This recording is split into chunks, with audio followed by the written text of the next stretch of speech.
Halo pemirsa, apa kabar? Kembali menyapa Anda dari New York City dalam program VOA Global Report. Kembali bersama dengan saya host Anda, Randy Wicaksana.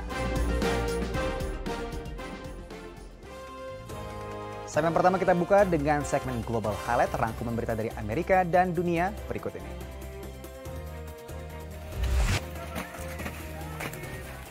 Pendemo Israel blokade truk pembawa bantuan ke Gaza pada Senin 13 Mei.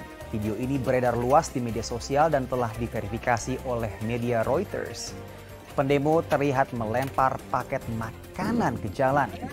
Menurut pernyataan pihak hukum Israel, setidaknya 4 pendemo ditahan di checkpoint Tarkumia di selatan Hebron, wilayah tepi barat yang diduduki oleh Israel. Menteri Luar Negeri Amerika Antony Blinken berkunjung ke Kiev, Ukraina, menemui Presiden Zelensky pada Selasa 14 Mei lalu.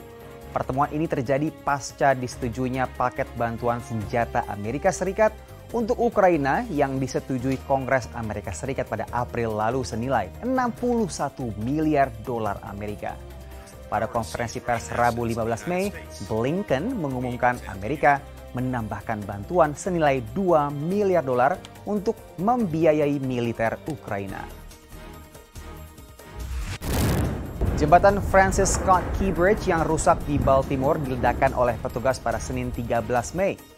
Ledakan dilakukan secara sengaja untuk memudahkan proses pengangkatan jembatan yang telah roboh menggunakan derek.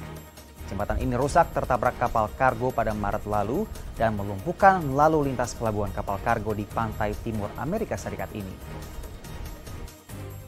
Sebuah gambar amatir tornado yang menghancurkan bangunan di kawasan Venetia, negara bagian Pennsylvania, Sabtu 11 Mei dibagikan. Video yang dibagikan di dunia maya ini teridentifikasi berada di Washington County. Media setempat melaporkan warga harus berlindung selama 40 menit hingga akhirnya bisa beraktivitas seperti normal. Perusahaan yang menciptakan aplikasi ChatGPT yakni OpenAI mengumumkan aplikasi temuan terbarunya yang juga berdasarkan kecerdasan buatan. Aplikasi ini dinamai GPT-4o yang mampu bercakap secara real-time dengan penggunanya. Aplikasi ini bahkan bisa membantu selesaikan soal matematika, menganalisa grafik, dan menerjemahkan bahasa secara langsung dan lisan. Well, hello, Bowser. Aren't you just the most adorable little thing? Itu tadi Global Highlight pemirsa. Sekarang kita ke berita pertama dari New York City, di mana wisuda utama mahasiswa University of Columbia di New York dibatalkan oleh pihak kampus buntut aksi demo mahasiswa pro-Palestina yang meminta kampus untuk divestasi dari Israel. Tim VOA menemui mahasiswa Indonesia yang mengaku kecewa atas keputusan kampus tersebut.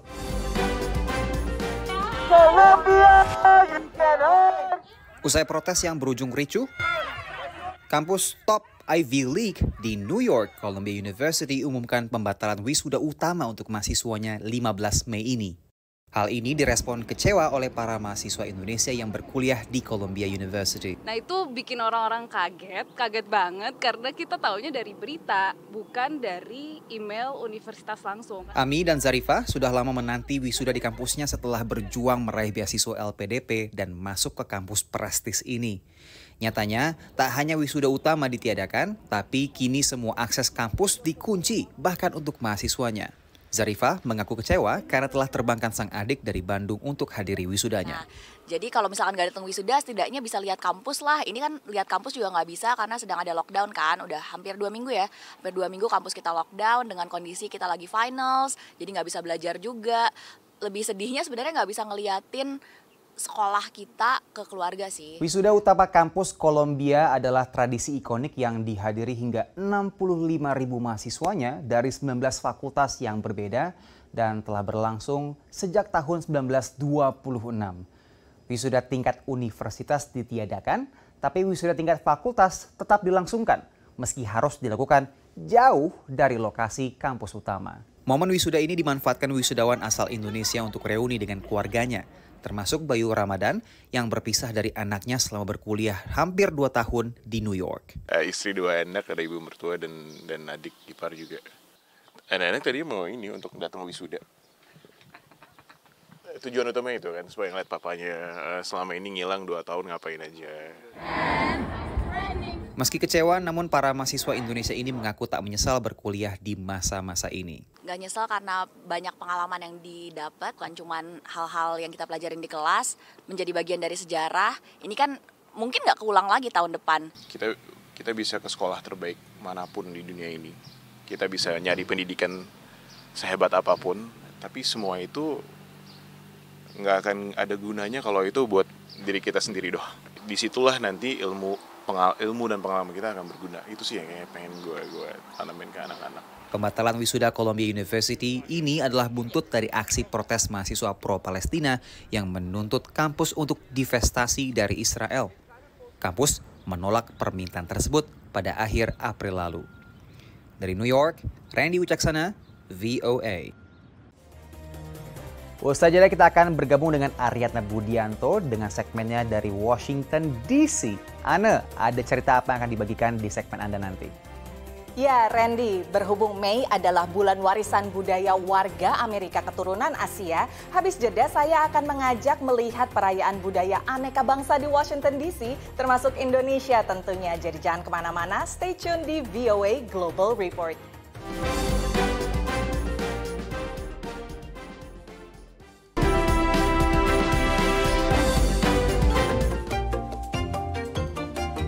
Ya pemirsa, masih di VOA Global Report, kali ini bersama saya Aryatna Budianto di Washington DC. Selama bulan Mei, 59 kedutaan besar dan perwakilan negara asing di sini membuka pintunya untuk umum. Passport DC adalah acara tahunan di mana warga bisa mengenal, belajar, dan juga menikmati budaya berbagai bangsa secara gratis. Termasuk tentunya juga Indonesia, yang kedutaan besarnya adalah salah satu yang tercantik di Embassy Row. Ini adalah deretan kedutaan besar di Massachusetts Avenue dan jadi incaran para pengunjung. Nah, ada apa aja di acara ini? Bani Rahayu punya liputannya. Sekilas, pemandangan ini tampak seperti di Indonesia. Siapa sangka, ini adalah bagian dari pameran dan pertunjukan yang ditampilkan Kedutaan Besar Republik Indonesia atau KBRI untuk program World Embassy Tour Passport DC. Acara tahunan kota Washington DC ini memberi kesempatan bagi masyarakat untuk mengunjungi kedutaan-kedutaan besar berbagai negara dan mengenal lebih jauh budaya mereka. Tahun ini ada 5.200 pengunjung dari berbagai daerah di Amerika yang datang ke KBRI untuk menikmati berbagai aktivitas, mulai dari penampilan tari daerah, pencaksilat, tutorial membatik, hingga suguhan penganan khas Indonesia. Indonesia kan belum begitu terkenal di Amerika Serikat gitu ya.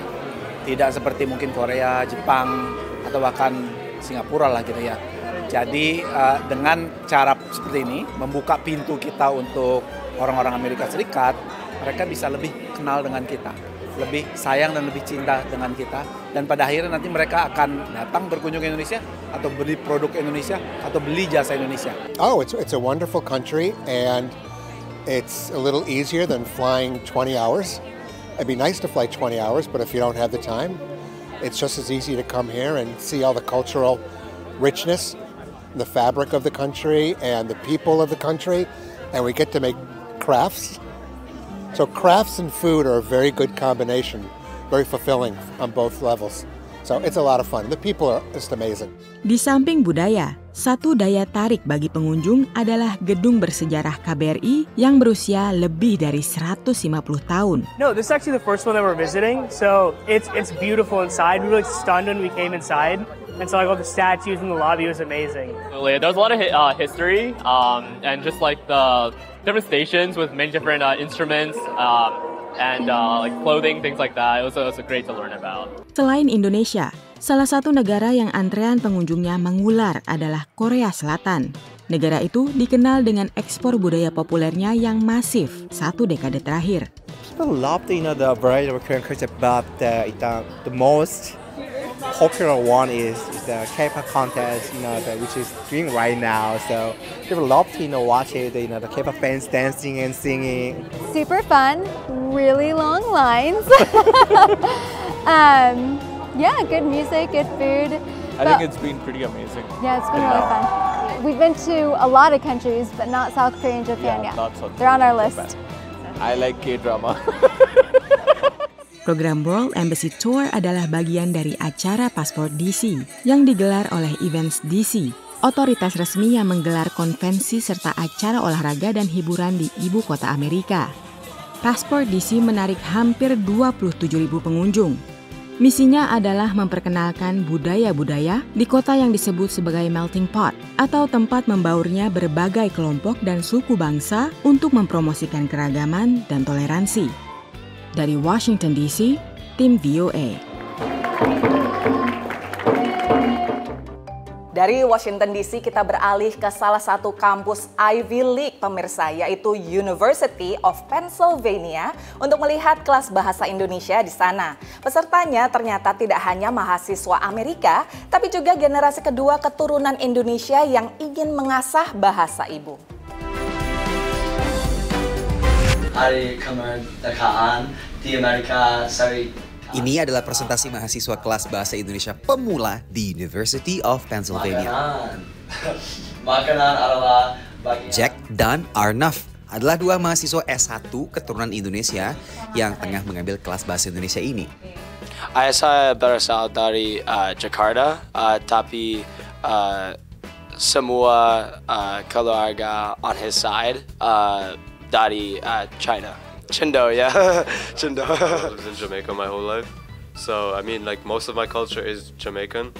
I guess, like, some parts of it are Indonesian. To be fair, like, it's Indian either way. Like, I'm either Indian in Jamaica or Indian in Indonesia. So Kelas ini adalah satu dari 50 bahasa minoritas yang diselenggarakan oleh University of Pennsylvania di Philadelphia dan diajar oleh Citra Wardani yang mengajar lewat program pertukaran Fulbright Foreign Language Teaching Assistant. Aku juga ketemu murid-murid yang fun banget mereka belajarnya, dan aku punya hubungan yang dekat sama mereka, not as teacher gitu, tapi lebih kayak mentor, kayak kakak gitu kalau buat mereka. Jadi iya boleh, coba.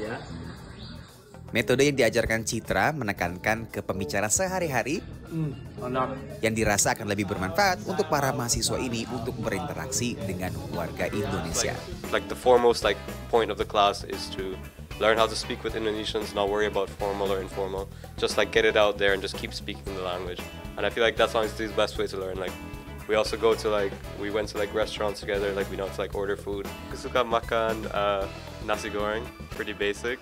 Tapi saya juga suka makan ayam gulai dan makanan Padang lain. Dari 1 sampai 10, skill bahasa Indonesia kalian berapa? 4.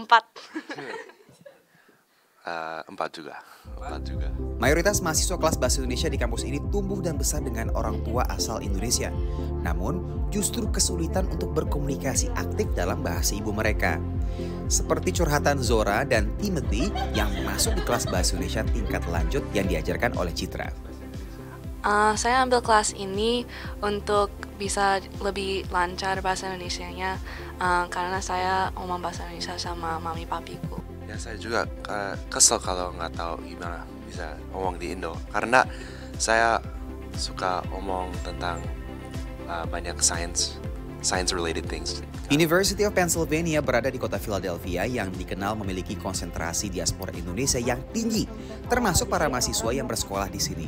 Kepiawaian bahasa Indonesia imigran Indonesia generasi kedua umumnya memudar, namun budaya dan nilainya masih tetap bertahan. Mungkin kalau untuk yang orang tuanya orang Indonesia itu masih lumayan dekat ya, jadi mereka bisa relate kalau misalnya orang Indonesia basa basinya itu straightforward banget ya, nanya udah punya pacar, udah gede ya masih inget tante nggak ya, kalau kayak gitu mereka ngerti. Cuman mereka juga paham kalau waktu orang Indonesia misalnya kasih pendapat suka muter-muter nih ngomong, tapi kalau lagi basa-basi straightforward banget. Bagi para murid Citra, belajar bahasa Indonesia tak sekadar mengejar nilai, namun juga untuk kembali mengenal dan mempertahankan budaya kampung halaman orang tuanya. Dari Philadelphia, Randy Wicaksana, VOA.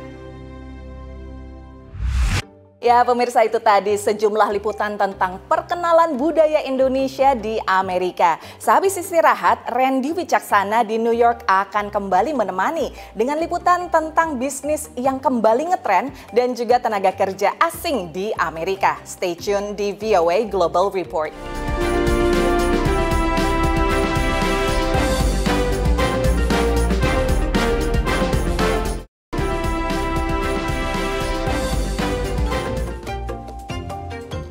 Welcome back to VOA Global Report, kembali di New York City pemirsa.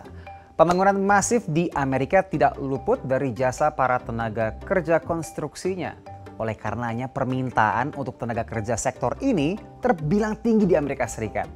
Nah, di saat yang sama, fenomena migrasi yang belakangan tinggi di Amerika Serikat juga disebut-sebut sebagai jalan keluar untuk mengisi permintaan sektor yang tinggi ini.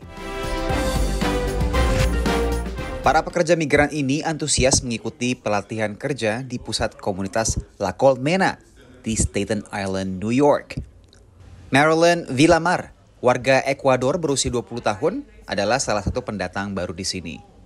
Dia terpilih dari daftar tunggu yang panjang untuk mengikuti pelatihan keselamatan di lokasi konstruksi. Este programa me ha ayudado en dándome una oportunidad. Voy a entrar a conseguir un trabajo en construcción.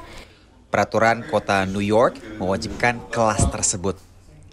La Colmena mengatakan bahwa biaya pelatihan ini biasanya berkisar antara $600 hingga $1.000. Namun, organisasi ini menawarkannya secara gratis dan dalam bahasa Spanyol. Asosiasi Kontraktor AS mencatat industri konstruksi membuka lapangan pekerjaan bagi 8 juta orang di Amerika. Untuk bisa memenuhi permintaan, industri konstruksi Amerika Serikat harus mendanakan lebih dari 500 juta tenaga kerja ke Amerika Serikat pada tahun 2024, menurut data Associated Builders and Contractors. Angka ini masih di luar dari angka pertumbuhan industri yang berkisar antara 200 hingga 300 ribu pekerja setiap tahunnya. Kekurangan pekerja konstruksi saat ini salah satunya disebabkan oleh pandemi. The pandemic induced many people to retire premature and not enough inflow from younger workers, younger people into the construction trades. You're going to have a structural shortfall. Kekurangan ini dapat diatasi para migran, menurut La Colmena. Community is eager to go to work, to move into the workplace and do better for themselves. Namun organisasi nirlaba ini membutuhkan dana dari pemerintah federal atau negara bagian untuk terus memberikan pelatihan secara gratis kepada para pelamar yang terus bertambah. I think it's a win-win for everybody and should be an investment at the state level. Tapi beberapa politisi lokal percaya bahwa membelanjakan uang pajak untuk para imigran yang baru datang tidaklah adil bagi warga negara Amerika. And yeah, I get it. There are people who want to work, but there are a lot of people who are American citizens who want to work too. Let's try to help them. Wali kota New York, Eric Adams, mengatakan bahwa kota itu siap untuk menghabiskan lebih dari $12 miliar, setara 192 triliun rupiah. Now they're estimating $10-12 billion in just a year and a half, which translates to about $143,000 per migrant per year. Namun para ahli dari industri konstruksi juga sependapat dengan La Colmena bahwa investasi pada pendatang baru di Amerika adalah investasi di masa depan. Dari New York, Randy Wicaksana dan tim VOA. Para penikmat musik, kalian dengerin musiknya lewat layanan streaming atau jangan-jangan masih lewat format fisik seperti kaset atau CD? Kalau di Amerika Serikat sendiri, sekitar 85 konsumennya sudah menggunakan layanan streaming online, termasuk saya. Meski demikian, format fisik ternyata tak sepenuhnya mati. Bahkan penjualannya belakangan cenderung tumbuh, yakni salah satu format jadul piringan hitam vinyl. Anak pasar Santa dan M Block Jakarta pasti bisa relate nih. Selengkapnya kita lihat liputan berikut ini. Dua pemilik toko piringan hitam, Josie Records di Dallas, negara bagian Texas, masih ingat saat penjualan mereka mulai lesu. Ini terjadi sekitar tahun 2000-an awal. Our record stores were floundering. And this was peak digital download and Apple iTunes and stuff like that. So just the hardcore vinyl buyers were left buying at record stores. So there was few record stores left. There was a dwindling business model. Tapi belakangan musik dalam format fisik, terutama piringan hitam vinyl, melakukan comeback. For us, records have never gone out of style. We started collecting records in our teens, so that would have been in the 80s, and it just never left for us. But there are whole generations that grew up without vinyl. They grew up with just downloads. So there is a whole generation that didn't see that, but are coming back to it now to see that you get more of a tactile experience. Menurut Asosiasi Industri Rekaman Amerika Serikat, selama 2023, penjualan piringan hitam tumbuh 10% dibandingkan tahun sebelumnya. Menurut asosiasi yang sama, penjualan piringan hitam telah meningkat 17 tahun berturut-turut dan baru-baru ini menyalip penjualan CD. Bahkan saat ini penjualan vinyl mencakup sekitar 71% penjualan musik dalam format fisik. Album yang bisa dipegang dan dinikmati selayaknya buku fisik, inilah yang menurut pemilik toko musik hilang dengan digitalisasi lagu.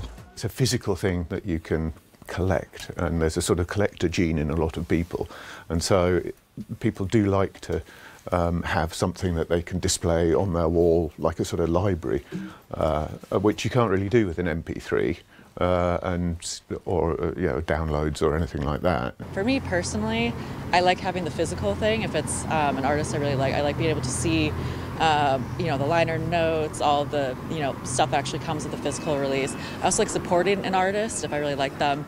Para penggemar vinyl menikmati musik secara tradisional, juga mirip membaca buku secara urut.